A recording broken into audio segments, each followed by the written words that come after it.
ஓயாது இந்த அலைகள் போன்று நில்லாது சிலர் விழிகளின் பயணம் எப்போதுமே ஒரு சிறந்த அனுபவத்தை கொடுக்கும். அப்படி நான் பயணித்த பாதையில் நான் கண்ட வர்க்கலாவை பற்றி தான் இன்றைக்கி நான் உங்கள்கிட்ட ஷேர் பண்ண போகிறேன். வர்க்கலா என்கிற இந்த இடம் கேரளத்தில் அரபிக்கடல் ஓரத்தில் அதனுடைய செங்குத்தான கடற்கரைக்கு ரொம்ப ஃபேமஸானது. மினி கோவான்னு சொல்லக்கூடிய இந்த அழகான வர்க்கலாவை பற்றி நாம் பார்க்குறதுக்கு முன்னாடி இது வரைக்கும் நம்ம சேனலை சப்ஸ்கிரைப் பண்ணாதவங்க மறக்காமல் சப்ஸ்கிரைப் பண்ணிடுங்க. அப்படியே இந்த வீடியோ பிடிச்சிருந்தா ஒரு லைக்கும் போட்டுருங்க. வாங்க வீடியோக்குள்ளே போய் டீட்டெயிலாக பார்க்கலாம்.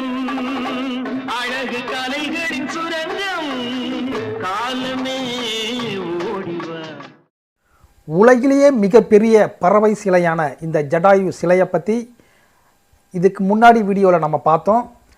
அந்த வீடியோவை பார்க்காதவங்க அந்த வீடியோவோட லிங்க்கை இந்த வீடியோவோட டிஸ்கிரிப்ஷனில் கொடுக்குறேன். அதை பார்த்துட்டு இதை நீங்கள் பார்த்தீங்கன்னா உங்களுக்கு ஈஸியாக புரியும்.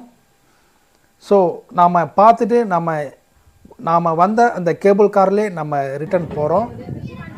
நீங்கள் வர்க்கலா டூர் போகிற மாதிரி இருந்தால் கண்டிப்பாக அங்கேருந்து 30 கிலோமீட்டர் டிஸ்டன்ஸ் இருக்கிற இந்த ஜடாயு சிலைக்கு கண்டிப்பாக விசிட் பண்ணுங்கள், மிஸ் பண்ணிடாதீங்க. அது மட்டும் இல்லை, நீங்கள் சொந்தமாக அங்கே பைக் ரெண்ட் எடுத்து ரைட் பண்ணிங்கன்னா அது ஒரு புது எக்ஸ்பீரியன்ஸாக இருக்கும். ஸோ பெட்டர் சாய்ஸ் நீங்கள் பைக் ரெண்ட் பண்ணுறது தான்.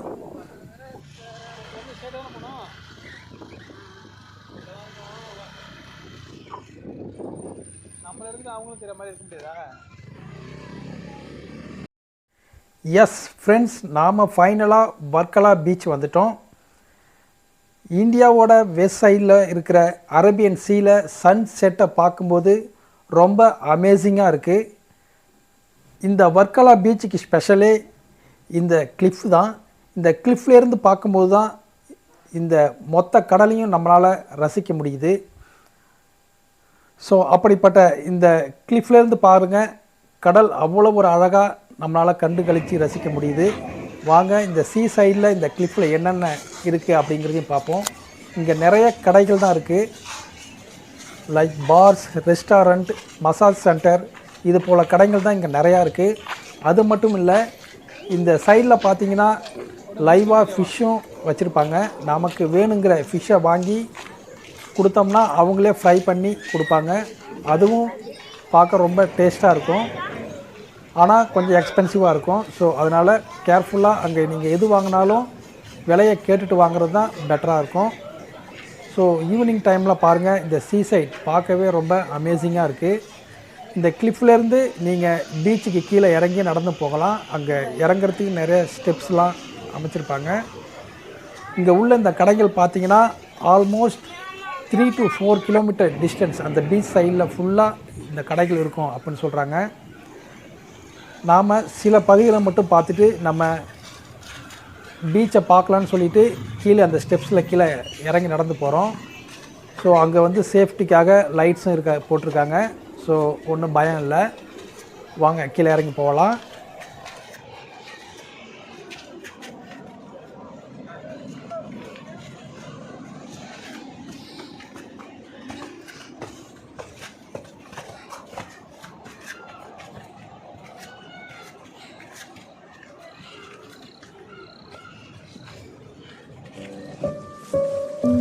ஆஹா, இரவு நேரம், கடற்கரை ஓரம், அருகே மனைவி, எங்கள் விரல்கள் கோர்த்தபடி அலைகள் உரசிய கடற்கரை நடை பயணம். இந்த சமயத்தில் எனக்கு என்ன தோணுதுன்னா, ஆமாங்க, இந்த கடல் அலைகளில் கரைஞ்சி போனது இந்த கரைகள் மட்டும் இல்லை, எங்கள் மனசும் தான். அவ்வளோ ஒரு ஆனந்தமாக தான் இருந்தது இந்த இரவு.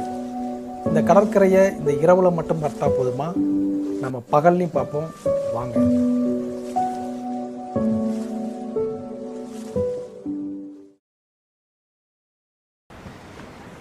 வர்க்கலா பீச்சுக்கு ஏர்லி மார்னிங் வந்திருக்கோம். நம்ம பீச்சுக்கு எப்போ வந்தாலும் ஜாலியாக தான் இருக்கும்.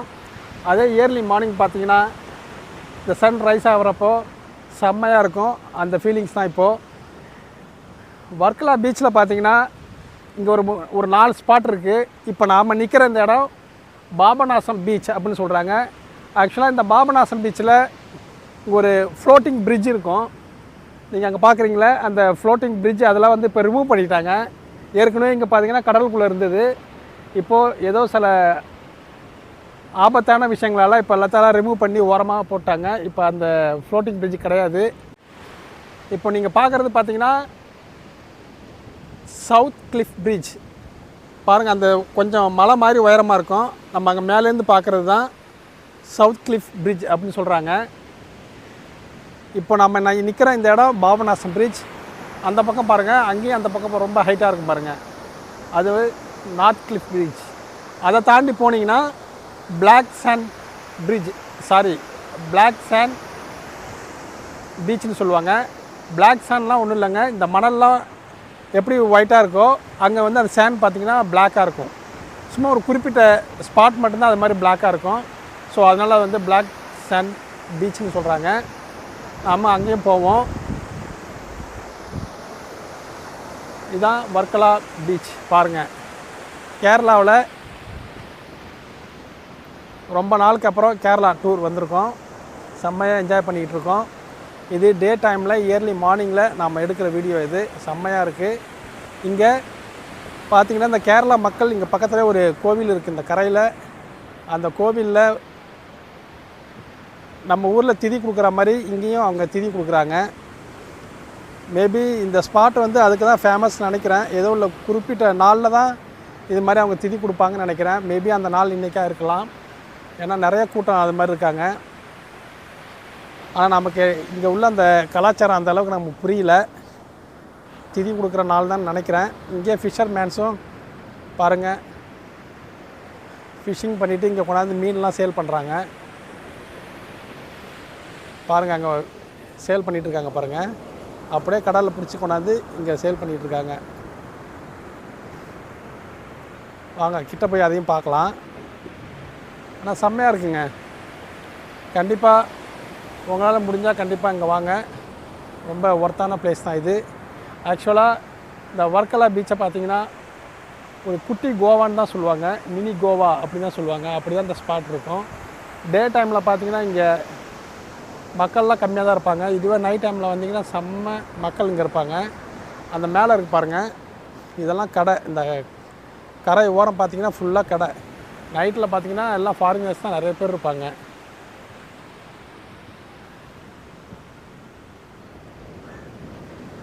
எல்லாம் இந்த மேலே பாருங்கள், அங்கெல்லாம் ஃபுல்லாக கடைங்க தான்.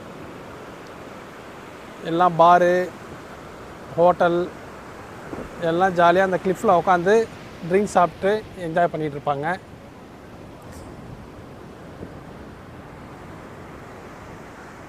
பாருங்கள் இங்கே அழகாக ஏதோ செஞ்சு வச்சுருக்குறாங்க. இதை ஒரு கோவில்.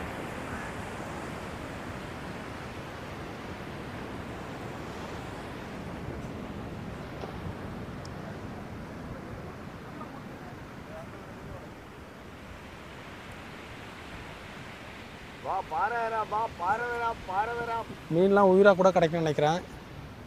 அப்படியே வாங்கிட்டு போயிட்டு அப்படியே செஞ்சு சாப்பிட்லாம். இங்கே ஹோட்டல்லாம் பார்த்தீங்கன்னா இந்த கடற்கரை பீச் ஓரத்துலேயே பார்த்தீங்கன்னா நிறைய கடை ஹோட்டல்ஸ்லாம் இருக்குது.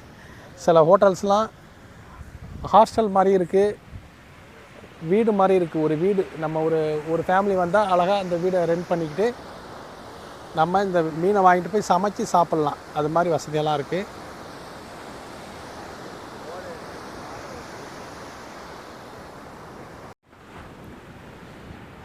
இந்த பிரிட்ஜ் தாங்க இது. ஆக்சுவலாக கடலுக்குள்ளே இருக்கும் இது. அந்த அலையில் பார்த்தீங்கன்னா இந்த பிரிட்ஜு அந்த வேவ்ஸில் செம்மையாக குதிக்கும், நல்லா ஜாலியாக இருக்கும். பட் ஆனால் இப்போது ஏதோ ரீசனுக்காக இப்போ இதெல்லாம் ஸ்டாப் பண்ணிட்டாங்கன்னு நினைக்கிறேன். எல்லாம் கரையில் எடுத்து போட்டு வச்சுருக்காங்க. ஆக்சுவலாக இது போல் கோவாவில் தாங்க இருக்கும். கோவா போனால் செம்மையாக என்ஜாய் பண்ணலாம். அந்த கோவாவை வச்சு தான் இது அரேஞ்ச் பண்ணியிருக்காங்க, எல்லாமே ரெடி பண்ணியிருக்காங்க. பட் ஆனால் இங்கே அந்த அளவுக்கு ஒரு பெருசாக இல்லை. பட் ஆனால் இதை மினி கோவான் தான் அப்படின்னு தான் சொல்கிறாங்க.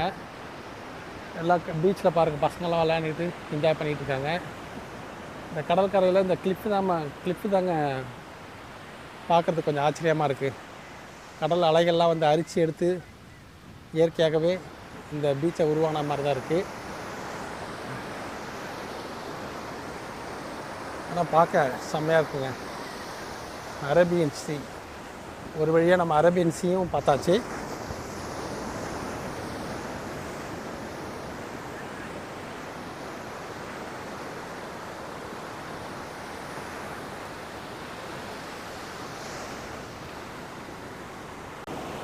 கடலில் காலை நினச்சிக்கிட்டு அப்படியே என்ஜாய் பண்ணிவிட்டு ஒரு வாக்கிங் போகலாம்.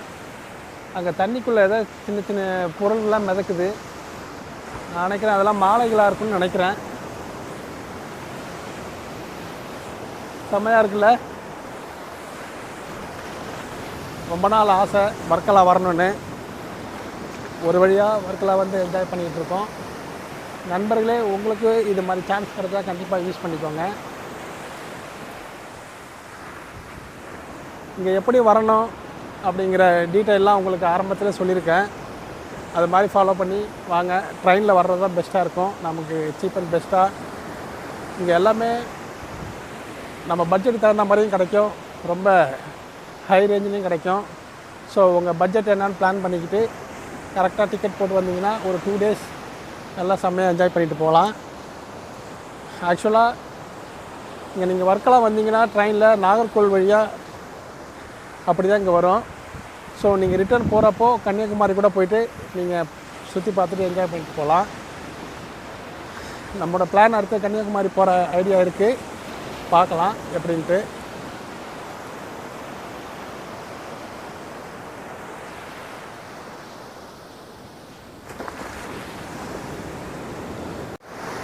வேவ்ஸ்லாம் பாருங்கள். சில டைமில் பார்த்தீங்கன்னா கொஞ்சம் ஹைட்டாக தான் வருது. ஆக்சுவலாக இங்கே யாரும் குளிக்கலை. மேபி குளிக்க பேன் பண்ணியிருக்காங்களா என்னன்னு தெரியல. ஆனால் சில சைன் போர்ட்ஸ்லாம் இருக்குது இங்கே குளிக்க அனுமதி இல்லைன்னு சொல்லிட்டு. பாருங்கள், இது வந்து ஆக்சுவலாக சைன் போர்டு தான், குளிக்கக்கூடாதுன்ட்டு. பட் ஆனால் அதையும் மீறி சின்ன சில பசங்க குளிக்கிறாங்க. ஆனால் பார்க்க கொஞ்சம் பயமாக தாங்க இருக்குது. வேவ்ஸ்லாம் பார்த்தீங்கன்னா கொஞ்சம் சில சமயங்களில் பெரிய வேவ்ஸாக தான் வருது.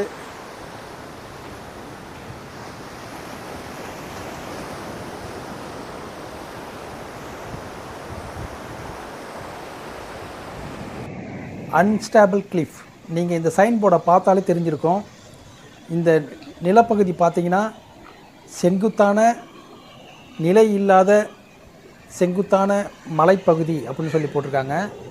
ஸோ இந்த இடமும் பார்த்தீங்கன்னா ரொம்ப டேஞ்சராக தாங்க இருக்குது. இந்த பார்டரில் எண்டில் நின்று பார்த்தீங்கன்னா கொஞ்சம் பயமாக தான் இருக்கும். அவ்வளோ ஒரு டேஞ்சரான பிளேஸாக தான் இருக்குது. இது எப்படின்னு தெரில, நேச்சுராகவே அமைஞ்சுதா எப்படின்னு தெரில. இந்த மலையெல்லாம் மணல் கரைஞ்சி போயிட்டு இங்கே உள்ள அந்த மலைப்பகுதி பார்த்தீங்கன்னா செங்குத்தாக அங்கே ஆயிடுச்சு. சார் அங்கே ஏய், இங்கேருந்து பாருங்கள் அந்த கடற்கரை ஓரத்தில் உள்ள இந்த கீழே இருக்கிற அந்த மக்கள்லாம் எவ்வளோ சின்னதாக திடுறாங்கன்னு. அவ்வளோ உயரத்துலேருந்து தான் நம்ம இதை பார்க்குறோம். ஓகே, ஆக்சுவலாக இந்த வர்க்கலாவில் இந்த கிளிஃப் பீச் தாங்க ரொம்ப ஸ்பெஷல். இந்த கிளிஃப்லேருந்து நீங்கள் அந்த பீச்சை பார்க்கும்போது அவ்வளோ ஒரு அழகாக ரம்மியமாக இருக்கும். ஆக்சுவலாக இந்த இடத்துல பாராகிளைடிங், கயாக்கிங்லாம் இருக்குதுன்னு சொல்லி சொன்னாங்க. ஆனால் இங்கே பாராகிளைடிங்லாம் இல்லை. அது கொஞ்சம் நமக்கு ஏமாற்றமாக தான் இருந்தது. ஆனால் கயாக்கிங் இந்த ஏரியாவில் கிடையாட்டியும் இங்கேருந்து கொஞ்சம் தூரத்தில் ஒரு 10 கிலோமீட்டர் டிஸ்டன்ஸில் அங்கே ஒரு இடத்துல இருக்குதுன்னு சொல்லி சொல்கிறாங்க. பட் நாம் அங்கெல்லாம் போக முடியல. நாம் எதிர்பார்த்து வந்த எல்லா விஷயங்களும் இங்கே இல்லாட்டியும் பட் ஓவரால் இங்கே நம்ம ஜாலியாக தான் என்ஜாய் பண்ணோம். இந்த கிளிஃப் எவ்வளோ டேஞ்சர் பாருங்கள். நம்ம இங்கேருந்து ஜம்ப் பண்ணோம்னா கண்டிப்பாக ஒரு சூசைட் அட்டன் பண்ணுற மாதிரி தான் இருக்கும். அவ்வளோ ஒரு டேஞ்சரான ஸ்பாட் தான் இது. ஆனாலும் இங்கேருந்து பீச்சை பார்க்குறது ஒரு அழகு தான். இந்த வீடியோ உங்களுக்கு பிடிச்சிருக்குன்னு நினைக்கிறேன் நண்பர்களே. உங்களுக்கு இந்த வீடியோ பிடிச்சிருந்தனா மறக்காமல் ஒரு லைக் போட்டுருங்க. அப்படியே நம்ம சேனலையும் சப்ஸ்கிரைப் பண்ணிட்டீங்கன்னா இன்னும் சந்தோஷம். உங்களை மற்றொரு வீடியோவில் சந்திக்கிற நண்பர்களே. பாய் பாய். உங்களிலிருந்து விடைபெறுவது உங்கள் திரு.